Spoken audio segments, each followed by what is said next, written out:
안녕하세요. 하루하루 그저 열심히 살고 있는 40대 중반 워킹맘입니다. 저는 두 아들을 키우고 있는데 언제 컸는지 벌써 키가 훌쩍 컸어요. 이제는 시키지 않아도 자기들 할 일은 척척 해내는 걸 보니까 이제는 다 컸다 싶죠. 그런데 아이들에게 최선을 다한다고 했는데 어쩌면 나쁜 엄마일지도 모른다는 생각이 듭니다. 사실 아들 둘이 초등학교에 다니고 있을 때 이혼했거든요. 남들은 왜 이혼했냐고 말도 많던 이혼이었죠. 하지만 부부 사이는 부부만 안다고 하지 않습니까? 아마도 그때 남들 눈에는 제가 바보 같아 보였을지도 모릅니다. 왜냐하면 가진 거 없던 남편이 사업으로 승승장구하고 있던 때였거든요. 그런데 제가 살아보니까 사람은 어렵고 힘들 때는 본색을 알 수 없다는 걸 알게 됐죠. 사람이 성공했다고 허파에 바람이 들어갔는지 천지분간 못하고 고삐 풀린 망아지처럼 사는데 어떻게 더 살 수 있었겠습니까? 이래서 하늘에서 복을 주더라도 딱 그 사람의 그릇만큼만 준다는 말이 있는 것 같아요. 한때 남편이었던 그 사람은 찢어지게 가난했죠. 지인 소개로 만나 결혼까지 이어졌는데도 시댁도 정말 내세울 게 없었습니다. 일단 시부모님부터가 이렇다 할 직업이 없으셨어요. 시부는 일용직 노동자였고 시모는 식당에서 일하고 있었죠. 시누이에 아가씨까지 있었는데 그래도 결혼 준비 당시에는 평범한 회사원이었습니다. 남편도 저와 만날 당시 둘 다 회사에 다니고 있었어요. 처음 결혼 준비를 시작했을 때 남편은 친정 부모님을 뵙기 전 괜한 걱정을 하기도 했죠. 원래는 자신감 넘치고 센스 있게 말도 잘하던 사람이었는데 풀이 죽은 모습으로 이런 말까지 했습니다. 미애야, 우리 집이 너무 내세울 게 없어서 어머님 아버님이 반대하시면 어떡하지? 아니야, 우리 부모님 그런 분들 아니니까 너무 기죽지 마.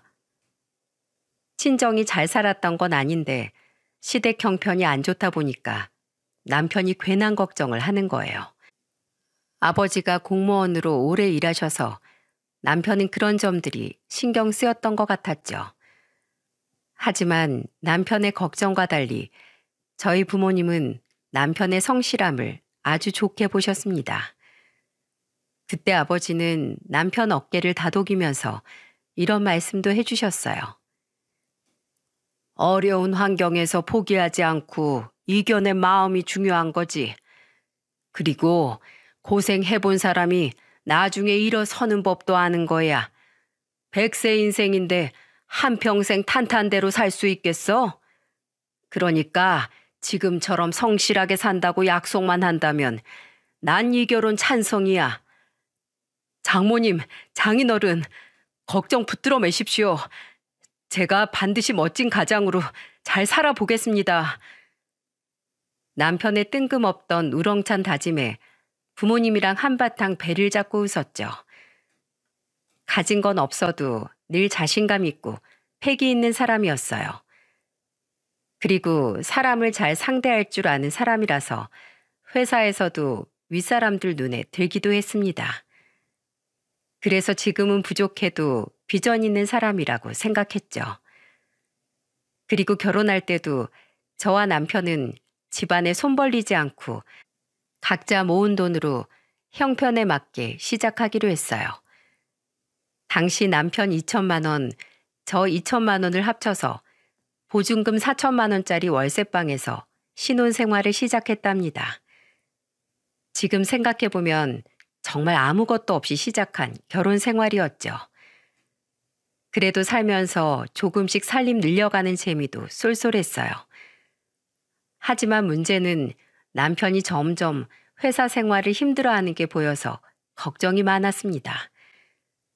처음엔 안 그랬는데 퇴근하고 집에만 오면 다 죽어가는 얼굴로 이런 말까지 했었죠. 오늘도 너무 힘들었어. 무슨 회의를 그렇게 길게 하는지 모르겠다. 답이 딱 있는데 왜 내 말을 안 들어주지? 회사니까 그렇지. 그 사람들도 답답한 거 마찬가지일 거야. 아, 진짜 답답하다. 내일도 또 회의하자고 할 텐데 미치겠다 정말. 남편은 회사 일에도 늘 적극적으로 나섰지만 늘 윗선에서 막혔어요. 들어보면 남편이 아주 실현 불가능한 일을 추진하는 것도 아니었지만 회사에서 어떻게 의견을 다 수렴하겠습니까? 다 이유가 있으니까 남편 의견이 중간에서 막혔겠죠. 그런데 남편은 이런 상황을 답답해하면서 혼자 소갈이를 하는 것 같았습니다. 그러던 어느 날 술을 마시고 와서 저한테 하소연하면서 이런 말을 하더군요. 진짜 우리 부모님이 돈이 조금만 더 있었어도 내가 이렇게 안 살지. 비빌 언덕 하나 없는 나 같은 놈은 좋은 아이템이 있어도 써먹지 못한다는 게 너무 화가 나. 에휴, 나중에 애들이 돈 없는 거지 아빠라고 이렇게 내 탓을 하겠지? 난 정말 번듯한 아버지로 살고 싶었는데 다 틀렸어. 난 망했어. 망하긴 뭘 망해. 당신 아직 안 망했어. 제발 정신 좀 차려. 아, 맞네. 애초부터 가진 게 없어서 망할 것도 없네. 난 태어날 때부터 흙수저라 그래. 술을 마시고 스스로 비하하는 남편이 안타까웠어요. 그때 제가 첫째를 임신하고 있을 때라 남편은 월세방이 아니라 아파트로 가고 싶어 했죠. 하지만 그게 어디 쉬웠겠습니까? 열심히 아껴서 돈을 모았지만 전세금 마련도 어려웠습니다. 그래서 저는 정말 큰 결심까지 하게 됐어요. 남편이 술에 잔뜩 취해서 들어왔던 다음 날 남편을 불러서 진지하게 물었죠. 당신 어제 확실한 아이템 있다고 했지? 그거 진짜로 확실해? 그럼 이건 하기만 하면 대박이 날 수밖에 없는 아이템이라니까. 그럼 내가 5천만 원 해줄 테니까 한번 해봐. 뭐? 당신이 그 돈이 어디서 났어? 결혼하고 모아둔 돈이지. 회사에서 받은 보너스 이런 거 모은 돈이야. 사업 자금으로 좀 부족하겠지만 보태서 해봐. 그렇게 하고 싶다는데 어떡하겠어. 망하더라도 해보고 죽어야지. 여보, 진짜 고마워. 나 믿어줘서 정말 고마워. 나 진짜 열심히 해볼게. 뱃속에 아이 태어나기 전에 꼭 자리 잡아둘게. 난 당신 잘할 거라고 믿어. 그러니까 기죽지 말고 당당하게 한번 다 해봐. 남편은 제가 그동안 몰래 모아둔 5천만 원이 든 통장을 받고 날아갈 듯이 기뻐했습니다. 그렇게 하고 싶다는데 어쩌겠어요. 죽은 사람 소원도 들어준다는데 산 사람 소원 못 들어주겠습니까? 그리고 무엇보다 남편은 비즈니스적으로도 잔머리가 잘 돌아가는 사람이고 회사에서도 영업사원으로 근무했기 때문에 정말 잘할 거라고 믿었답니다. 그렇게 남편은 5천에다가 대출을 좀 받아서 본격적으로 사업을 시작하게 됐죠. 하지만 남편이 사업을 시작하고 한 2년간은 수익이 나질 않았어요. 그래서 저는 첫째를 낳고 어느 정도 컸을 때 아이를 어린이집에 보내면서 회사에 복직해야만 했습니다. 그래도 남편은 어려운 와중에도 여기저기 뛰어다니면서 최선을 다했죠. 어떻게든 살아보려고 노력을 하는데도 생각처럼 안 풀리니까 저도 답답했어요. 그러던 어느 날 친정집에 온 가족이 모였을 때 남편에게 또 다른 기회가 찾아왔습니다. 당시 아파트 투자로 친오빠가 돈을 좀 모은 상태였죠. 게다가 워낙 알뜰한 성격이라서 돈 좀 벌었다고 막 쓰는 사람도 아니었어요. 그런데 그날 밥을 먹다가 친오빠는 남편을 보면서 사업은 어떻게 돼가냐고 안부를 물었습니다. 매젠 요즘 사업 어때? 좀 풀리고 있는 거야? 아, 그게요? 요즘 경기도 어렵고 마땅한 투자자가 없어서 아직 제대로 자리 잡지 못했어요. 제가 더 열심히 해야죠. 아, 그래. 매제 지금 하는 사업 분야가 뭐였지?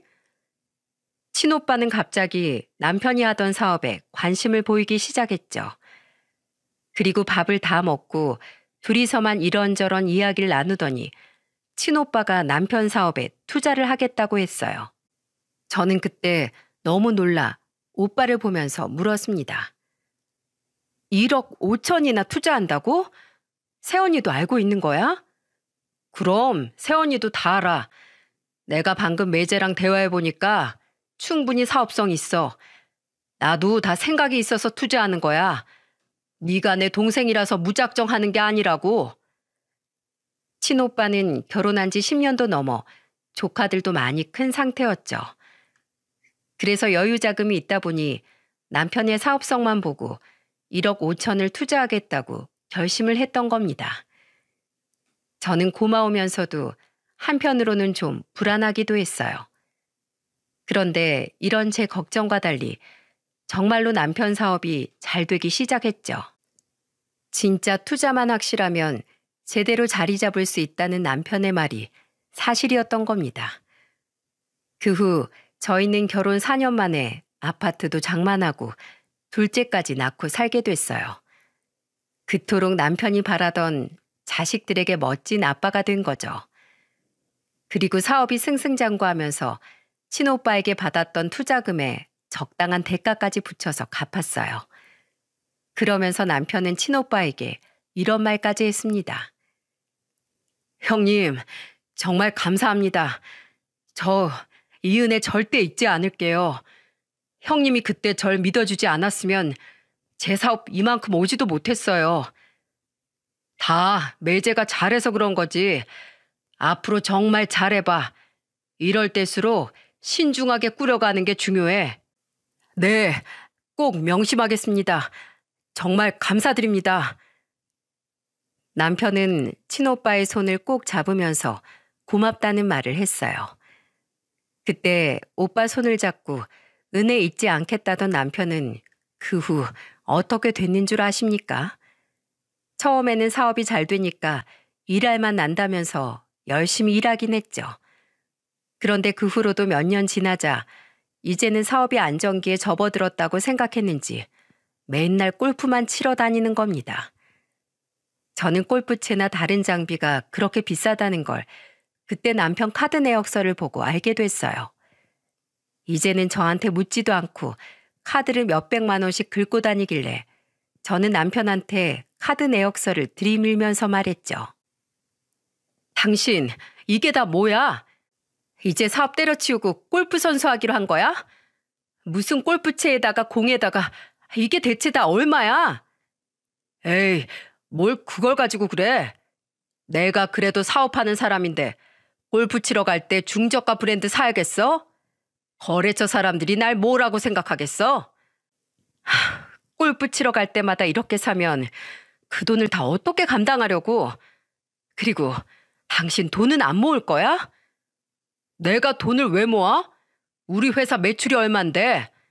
난 앞으로 지금보다 더 벌 거야. 그러니까 이깟 푼돈에 연연해 하지 말자. 그동안 가난하게 살았으면 한동안 이렇게 좀 써줘야지. 가난한 티 벗으려면 이럴 때 좀 써야지. 저는 남편의 근거 없는 자신감에 기가 막혔죠.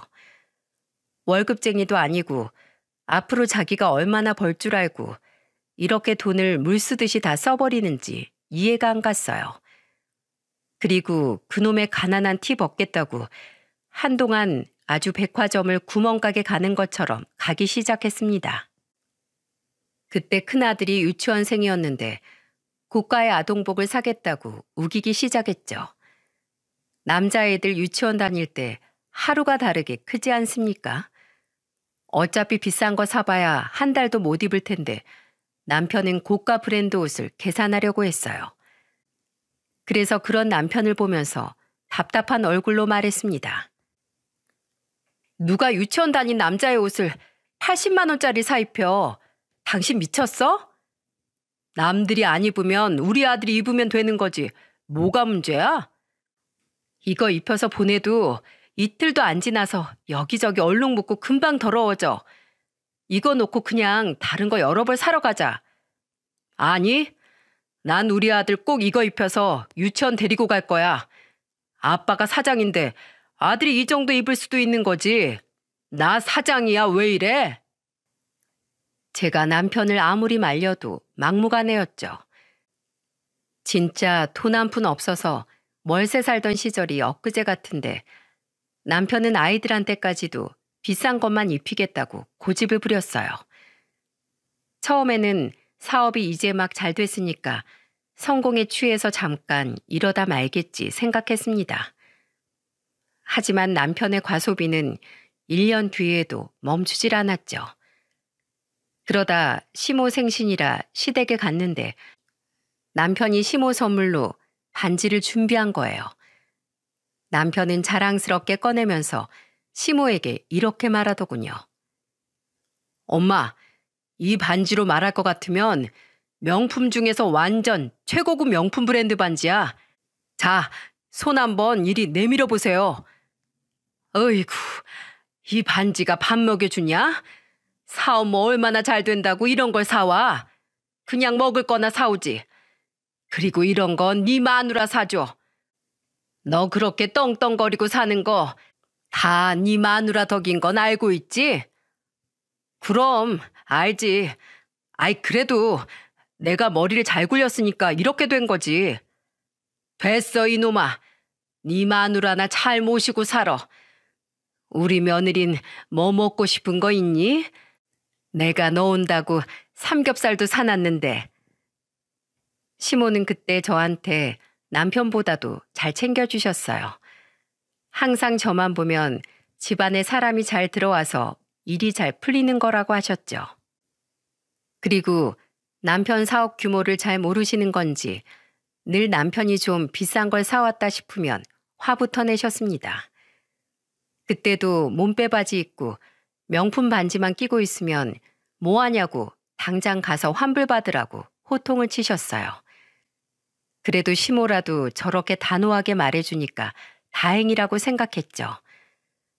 하지만 남편의 사업 성공으로 허파에 바람이 들어간 사람은 남편뿐만이 아니었습니다. 그날 시댁에 갔다가 시부가 하는 소리에 진짜 기겁했어요. 그날 시부가 술을 잔뜩 마시고는 애들도 있는데 이상한 소리를 하기 시작했죠. 남자가 성공하면 집이랑 차랑 여자부터 바꾸는 건데 우리 성우가 의리가 있다니까? 저는 시부의 말에 깜짝 놀랐습니다. 자기 아들을 두고 어떻게 여자를 바꾸라는 소리가 나올 수 있을까요? 그런데 그런 저를 더 황당하게 만든 건 남편의 말이었습니다. 그러니까요. 제가 아버지 닮아서 의리가 있어요. 그래도 집이랑 여자는 가꿀수록 달라진다고 하잖아요. 아마 우리 집사람도 이제 가꾸기 시작하면 때깔이 좀 나겠죠. 그 아버지의 그 아들 같은 대화 아닌가요? 저는 애들도 있는데 저런 소리를 하는 게 기가 막혀서 남편을 끌고 뒷베란다로 나가서 소리쳤어요. 여보, 애들도 있는데 그게 무슨 소리야? 말 좀 가려서 못해? 내가 지금 당신 편 들어준 거잖아. 그게 편 들어준 거라고? 나 애들 엄마야. 그런데 애들 다 있는데 날 두고 때깔이 어쩌고 한다는 게 말이 되는 거야? 그럼 돈 처발라도 티가 안 날 거니까 기대도 하지 말라고 하냐? 애초에 내가 왜 변해야 하는데? 당신이야말로 위치가 달라졌으면 그 인성부터 바로잡아. 요즘 당신 보면 옛날 회사원 시절보다 더 못나 보여. 가난한 티 벗기 전에 싸구려 개념부터 바꿔. 저는 남편한테 화를 내고 먼저 집 안으로 들어갔죠. 그런데 아무래도 시댁집이 낡고 좁아서 그런지 저랑 남편이 싸우는 소리가 들렸나 봅니다. 시부가 저를 보고 못마땅한 표정으로 이런 말을 하더군요. 넌 내가 왜 그렇게 까칠해? 여자가 사근사근한 맛이 있어야지. 그래가지고 남자가 바깥일 잘할 수 있겠어? 마누라 성격이 까칠해서 바깥일 못하는 거면 원래 일머리가 없던 사람이겠죠. 그렇지 않을까요? 이 험한 세상에 성격 더러운 사람이 얼마나 많은데 마누라 핑계 대면서 일이 안 된다고 하면 그거 다 핑계라고 생각하는데요. 너 지금 날 가르치려는 거냐? 아니요. 가르치려는 게 아니라 제 생각을 말씀드린 거예요. 아버님도 자유롭게 본인 생각 말씀하시는데 저도 할 수 있는 거잖아요. 제 말에 시부는 당황한 얼굴로 술을 들이키셨어요. 더 이상 시댁에 있는 게 불편해서 두 아들 데리고 나왔죠. 시모는 그런 저를 불러 세우더니 미안한 표정으로 이런 말을 하셨습니다. 네 시아버지가 아들이 잘 나가니까 신나서 저러시나 봐.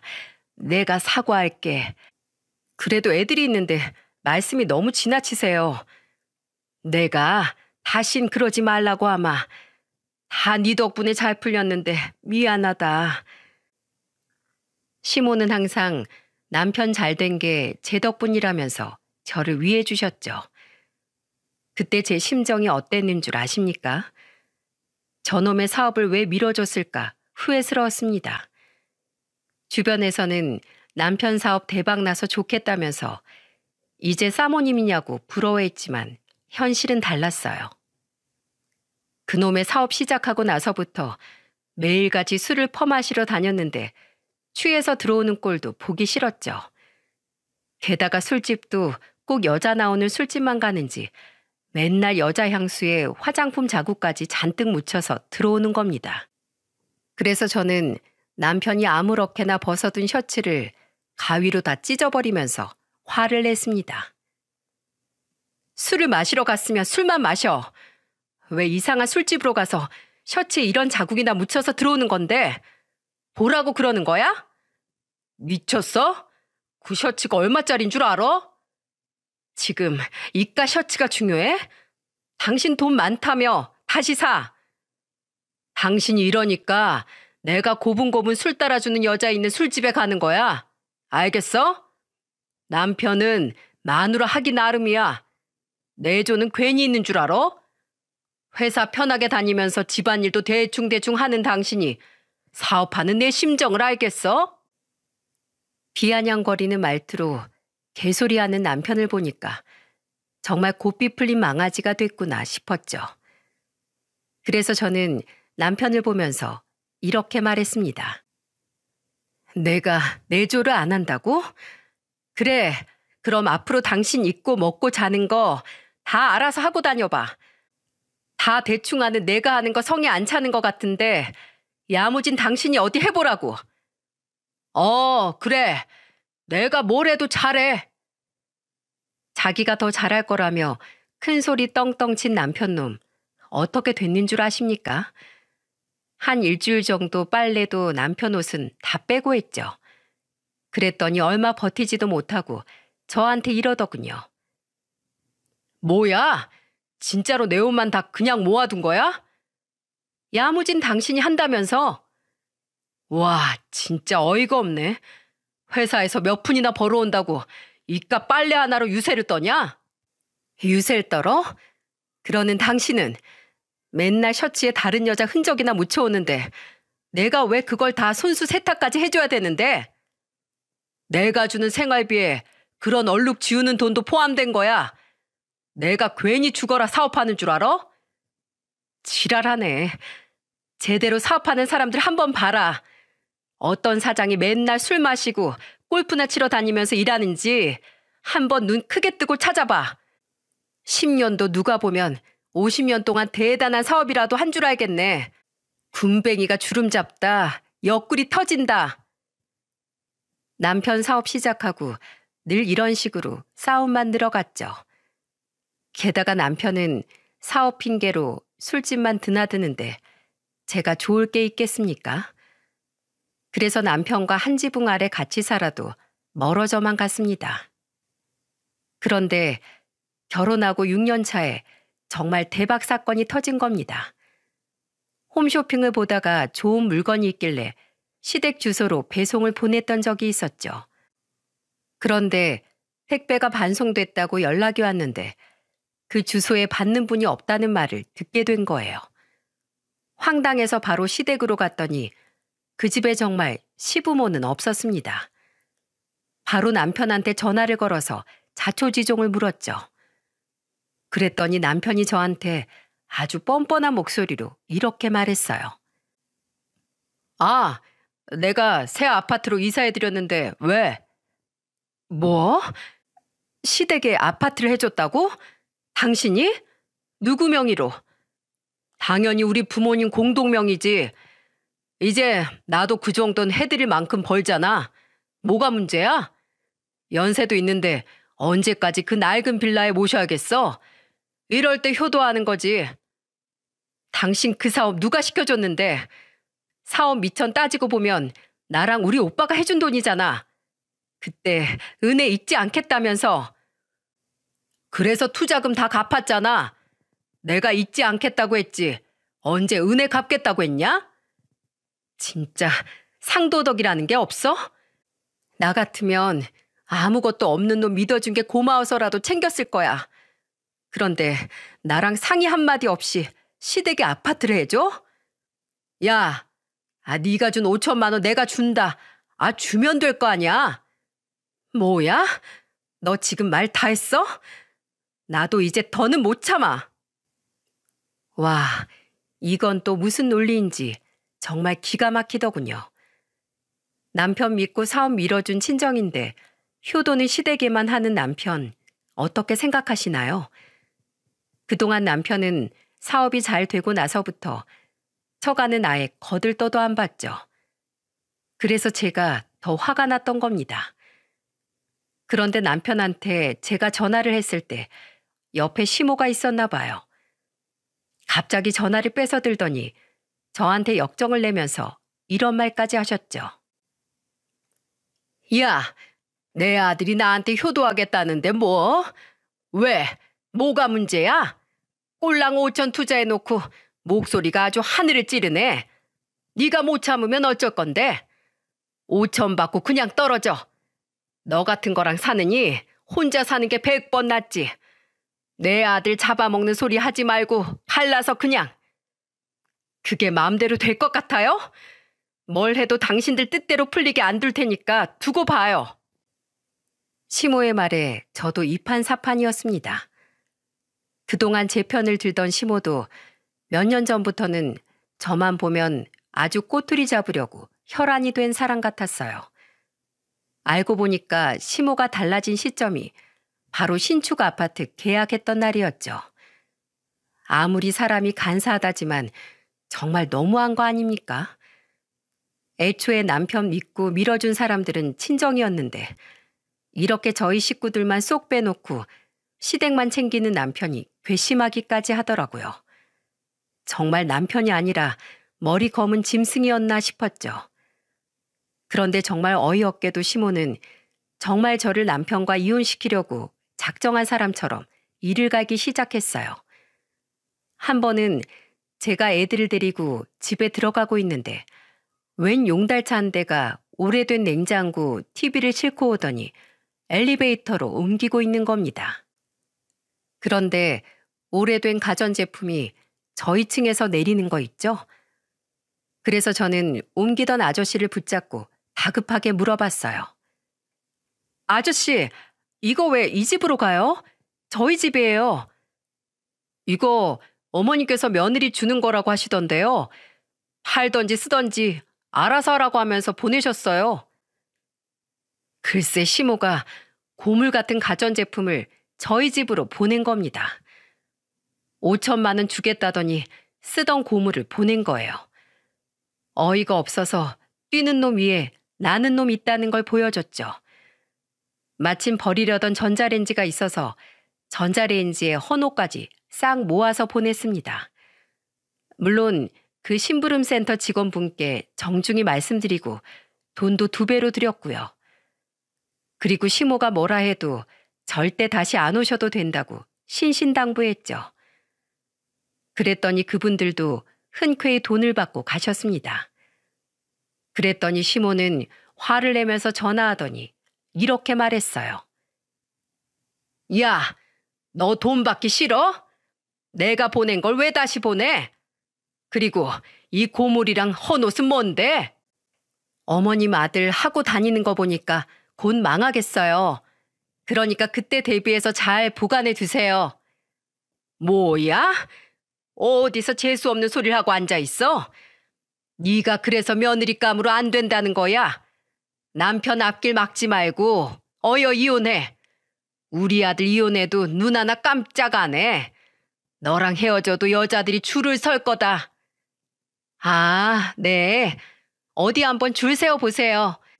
어떤 정신 나간 여자들이 줄 서나 저도 한번 구경이나 해보게요.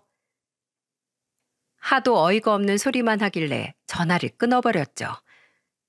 그때 겨울이라 한창 추울 때였는데도 하루에도 12번씩 시모 때문에 열이 올랐습니다.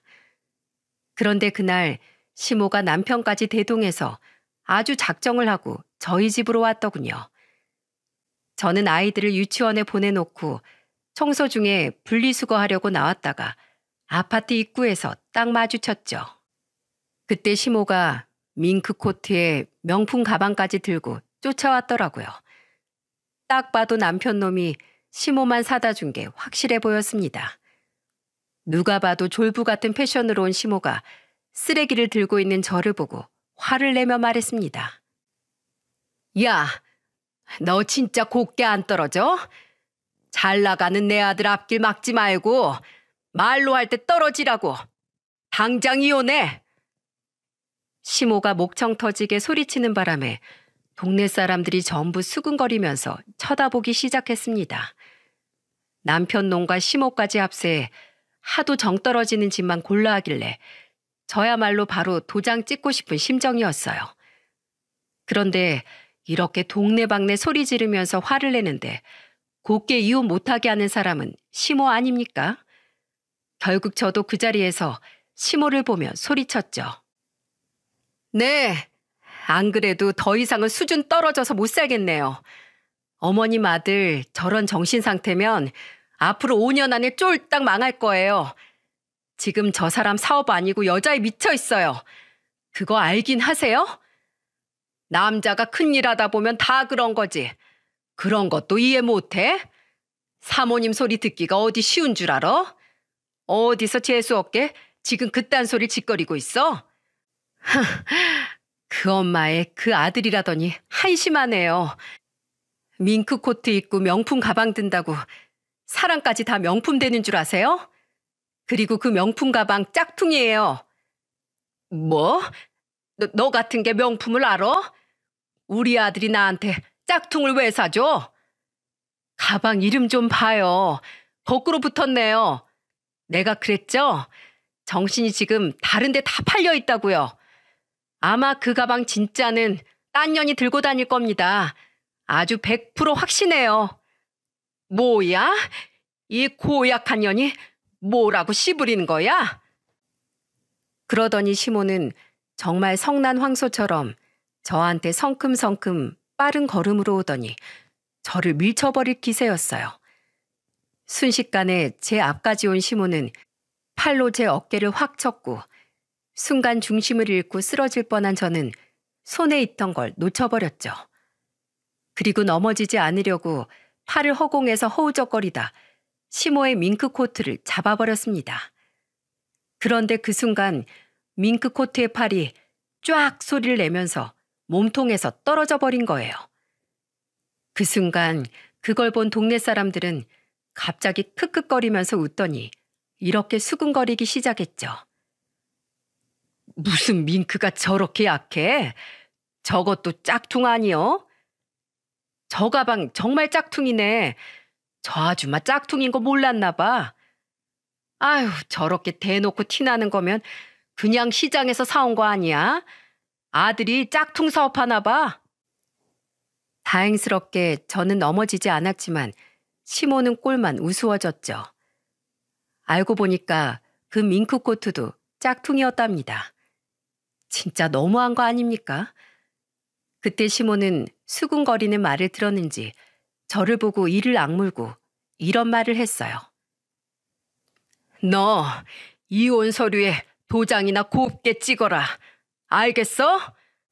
난 똥차 피해서 우리 애들 좋은 환경에서 키울 거니까 이혼 서류나 제대로 보내세요. 제가 시모랑 이혼 얘기를 하는 걸 듣고 남편 놈은 쪼르르 달려오더니 한심한 소리를 했습니다. 애들 누가 키울 거냐? 설마 내가 키워? 웃기는 소리 하고 있네. 애들도 절대 너 따라간다고는 안 할걸? 언감생심도 유분수지. 어딜 넘봐?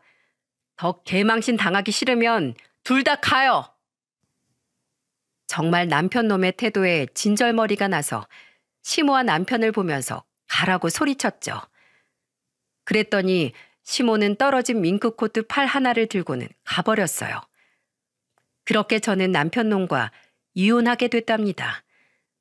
양육권도 당연히 저한테 넘어왔고 살던 아파트도 저한테 넘겨주는 조건이었죠. 그리고 제가 줬던 5천만 원까지 주더군요. 부부 사이일 때는 그냥 깔아 뭉개고 있었다 쳐도 이혼까지 해서 남남인데 당연히 받아야 할 돈이었습니다. 그렇게 저는 아이들을 혼자 책임지면서 안정된 삶을 꾸려가고 있었죠. 시간은 어느덧 5년이나 흘러 있었고 이제는 아이들도 초등학생이라 저도 개인 시간을 가질 여유가 생겼어요. 그때 저는 엄마를 따라 주말에 무료 급식 봉사를 다니고 있었습니다. 엄마는 나이가 드셨어도 항상 아버지와 같이 주말마다 봉사활동을 다니셨죠. 독거 노인분들에게 도시락 배달하는 봉사부터 보육원 봉사까지 정말 두 분이 열심히 활동하셨어요. 그리고 항상 엄마는 저에게 이런 말씀을 해주셨습니다. 미애야, 너도 베풀고 살아야 된다. 그래야 네 자식들이 잘 되는 거야. 전 남편 욕도 그만 좀 하고. 근데 양육비를 안 보내주잖아요. 그래서 제가 답답해서 그래요. 사정이 생겼겠지. 안 갚음하려고 안 해도 죄 많은 사람들은 알아서 그 벌 다 받아. 그러니까 좋은 마음으로 애들만 생각해.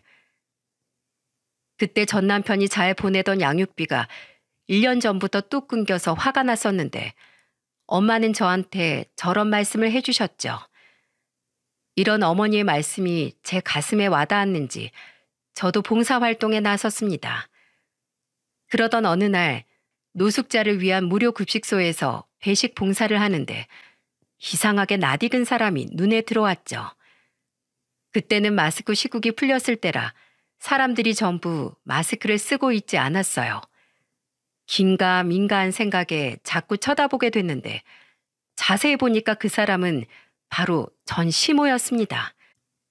옛날보다 살이 너무 많이 빠져 있어서 제가 한 번에 알아볼 수가 없었죠. 전 시모는 식판을 들고 옆으로 오기 시작했고 제가 배식하던 생선 반찬 앞에 딱 섰어요. 아무것도 모르는 전 시모가 저한테 식판을 내미길래 저는 반토막 난 생선을 줬습니다. 그러자 반토막 생선을 본 전 시모가 화난 목소리로 이렇게 말했죠. 난 왜 이것밖에 안 줘요? 다른 사람들은 다 2개씩 줬잖아요. 지금 차별해요? 무료 급식 받으면서도 여전히 목소리 쩌렁쩌렁한 전 시모를 보니 확실했어요. 그래서 저는 마스크를 벗으면서 전 시모를 보고 이렇게 말했습니다. 성격도 고약하시네. 그거면 됐지 뭘 그렇게 바라세요? 제가 마스크를 벗고 말하자 전 시모는 제 얼굴을 확인하고 뒤로 자빠질 뻔했죠. 아니, 네가 왜 여기? 그렇게 며느리 쫓아내고 잘 살겠다더니 무료 급식소에 줄 서고 있었어요? 그게 아니라 다 오해야. 요즘 노인들이 어떻게 사나 와봤어. 다들 여기 급식 받으러 오길래 뭐가 맛있나 하고 맛보러 온 거야. 아, 그러세요? 아줌마 심심해서 왔으면 그냥 돌아가세요. 배고파서 이렇게 줄 서고 있는 할머니, 할아버님들, 어르신들 많으신 거 안 보여요? 심심하다고 올 곳이 아니니까 집에 가서 식사하세요. 얼른 돌아가세요. 빨리 가요. 이렇게 말하면서 전 시모가 들고 있던 식판을 뺏어버렸습니다. 그러자 시모는 식판을 뺏기지 않으려고 있는 힘껏 잡더니 저한테 애원하듯 말했죠. 근데 우선 왔으니까 좀 밥은 좀 주면 안 될까? 아이고 참, 딱 보니까 아주 마들 망했죠? 그리고 아들 때문에 빈털털이 된 것 같은데 내가 뭘 했어요? 내가 망할 거라고 했잖아요. 우선 식사하시고 이렇게 만난 것도 뭐 인연인지 아닌지 모르겠는데 일단 제가 커피 한 잔을 사줄 테니까 좀 있어 보세요. 전 시모를 잡은 이유는 양육비 때문이었어요. 대체 살았는지 죽었는지 간감무소식이라 물어봐야겠다 싶었습니다. 전 시모는 식사를 마치고 봉사 뒷정리가 끝날 때까지 웬일로 가만히 기다렸죠. 저는 정리를 끝내고 전 시모한테 가서 이렇게 말했습니다. 그동안 대체 뭔 일이 있었던 거예요? 네? 어디 말씀 좀 해보세요. 더 좋은 며느리 고른다고 난리였잖아요. 여기저기 다 까지고 꼴이 왜 이러세요? 뭐가 문제였던 건데요? 혜미야, 나 정말 못 살겠다. 그놈의 자식이 아파트 우리 해줬던 거부터 우리 재산까지 다 끌어다 썼어. 그런데 그렇게 해놓고 쫄딱 말아먹었지 뭐니. 너희 시아버지는 충격으로 쓰러져서 병까지 생겼어. 네 말이 맞았어. 그놈의 새끼를 믿은 게 아니었어. 여자에 미쳐가지고 돈이고 뭐고 홀라당 다 뺏긴 것도 분해 죽겠는데 글쎄 여자 때문에 사업도 뒷전이더니 이 지경이 된 거야. 나 이제 어떻게 살아야 될지 모르겠다. 남편은 요양병원에 있고 난 단칸방에 지내고 있어. 정말 막막하다. 내가 그런 걸 아들이라고 믿었다니 너무 한심스럽다. 전 시모가 오열하면서 말한 근황은 충격적이었죠. 어쩐지 소식이 뜸하다 했더니 알고 보니까 사채까지 끌어다 써서 지금 도피 생활 중이라는 거예요. 진짜 진작에 이혼하길 잘했다 싶었습니다. 저런 놈이랑 살았다고 생각하니 끔찍했죠. 그래서 저는 전 시모한테 냉정하게 한마디 했습니다. 네, 근데 아줌마, 저한테 얘기 왜 하세요? 정말 별꼴이야. 할 일이 없으세요? 우리가 서로 하소연 들어줄 사이는 아니잖아요. 제가 이렇게 부른 거는 그쪽 아들 양육비 좀 주라고 하세요. 지금 새끼들 굶고 있는데 양육비는 돈 아까워서 지금 안 주고 있어요? 양육비 3개월 내 전부 주지 않으면 법적으로 소송 걸겠다고 통보하세요. 조강 지쳐버리고 내 그럴 줄 알았어요. 그놈은 나같이 옆에서 잡아줄 사람이 필요해요. 그놈은 당근이 아니라 채찍질을 해야 똑바로 정신 차리고 살 놈이었어요. 저 그렇게 무시하더니 아주 잘 됐네요. 미안하다. 근데 내가 사는 동안 널 얼마나 좋아했는 줄 알지? 이제 와서 그게 다 무슨 소용인데요? 지금 저랑 옛날 얘기 하자는 거예요? 50만 원만 빌려주면 안 될까? 내가 너무 힘들어서 그래. 부탁할 사람이 너밖에 없어. 오죽하면 내가 염치불구하고 너한테 이러겠니? 마지막까지도 이제 돈 빌려달란 말을 하는 전 시모를 보니까 짠해 보이기까지 했죠. 딱 마른 몸에 팔이랑 다리에는 여기저기 까진 상처까지 보였습니다. 그래서 저는 그때 전 시모를 보면서 말했죠. 그러면 지금 저한테 사과하세요. 제대로 사과하시면 제가 그냥 5만 원 드릴게요. 그랬더니 전 시모는 간쓸게 다 버린 사람처럼 저한테 애초롭게 사과하더군요. 제 손을 잡고 이런 말을 했습니다. 애미야, 미안하다. 내가 잘못했다. 용서해. 내가 진짜 다시 새 인생 살아보마. 부탁한다. 그놈의 자식 도피 중이지만 내가 어떻게든 연락해서 양육비도 보내라고 하마. 마지막 자존심 다 버리고 5만 원을 받으려고 이렇게 사과하는 거 보니까 안타깝긴 했죠. 그래도 우리 애들 할머니였는데 마음이 편할 수 있겠습니까?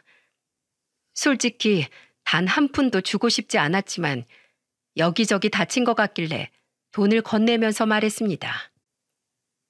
이거 5만 원 드릴 테니까 이걸로 병원부터 가세요.